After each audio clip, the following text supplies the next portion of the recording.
Հարգելի արտգործնախարար Միրզոյան, տիկնայք և պարոնայք, շատ հաճելի է այստեղ լինել Երևանում և այսօր ուրախ եմ ձեր հրաշալի երկիր այցելելու։ Ես այստեղ եմ հստակ ուղերձով։ Եվրոպական միությունն ու Հայաստանը երբեք այսքան մերձ չեն եղել, որքան հիմա։ Վերջին տարիներին դուք իրականացրել եք ընդունել եք օրենսդրություն և անդամակցության գործընթացի մեկնարկի վերաբերյալ և մենք պատրաստ ենք խորացնելու մեր գործընկերությունը։ Այսօր նաև հաճույքով հայտարարում եմ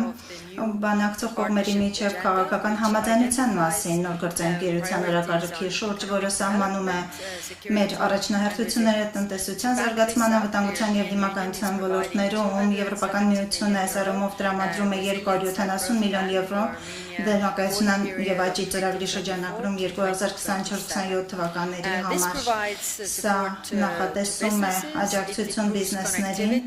բարելավել փոխկապակցվածությունը Հայաստանի և Եվրամիության միջև և նպաստում է բարեփոխումներին ու վայրէջքերին։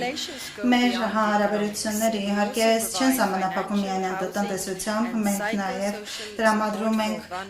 բնականաշինության և սոցիալ-հոգեբանական աջակցություն տեղահանված անձանց Ղարաբաղից։ Մեր հարաբերությունները առանցքային տեղ են զբաղեցնում ժողովուրդ շփումները, թե ինչու զարգացնում ենք մուտքի արտոնագրերի ազատականացման երկխոսությունը։ Ուրախ եմ հայտարարել, որ Եվրոպական հանձնաժողովը ընդունել է մուտքի արտոնագրերի ազատականացման գործողությունների ծրագրի առաջարկը և երբ պայմանները կատարվեն, գործընթացը ավարտին հասցվի, այն ավելի մոտ կդարձնի միմյանց Եվրոպական միությունն ու Հայաստանը։ Միաժամանակ մենք համագործակցությունն ենք խորացնում խաղաղության և կայունության համար և Եվրոպական միության Հայաստանում ԵՄ առաքելությունը այս առումով առանցքային դեր է կատարում։ Երեկ ես այցելեցի առաքելության գլխամած անձամբ ծանոթանալով նրանց գործունեությանը։ Եվրոպական միությունը և Հայաստանը համագործակցում են նաև ճգնաժամերի կառավարման ոլորտում։ Նախարար Միրզոյանի հետ մենք հենց նոր ստորագրեցինք մասնակցության մասին շրջանակային համաձայնագիր,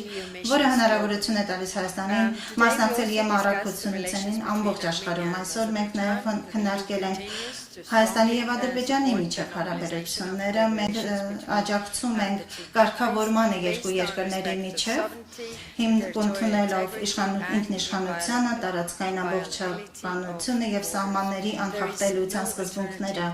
այլընտրանք չկա այս սկզբունքներին։ Մենք գոհունակությամբ ենք նշում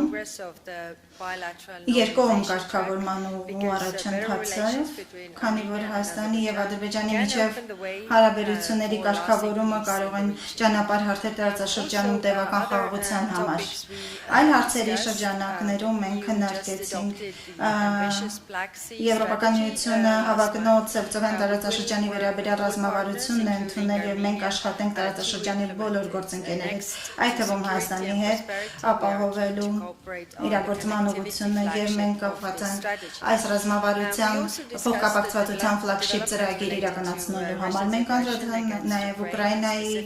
դեմ Ռուսաստանի ագրեսիայի վերաբերյալ զարգացումներին, մասնավորապես հիբրիդային գործողություններին Ռուսաստանի միջև և Հայաստանի հանձնառությունն այս ժողովրդավարության և ազատության ուղղությամբ կարևոր է և այս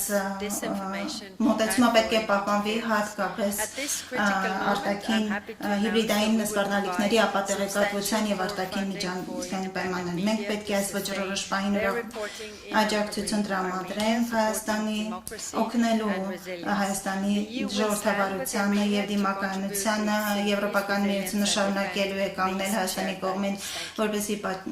աջակցելու այս համատեղ ջանքերի զարգացմանը։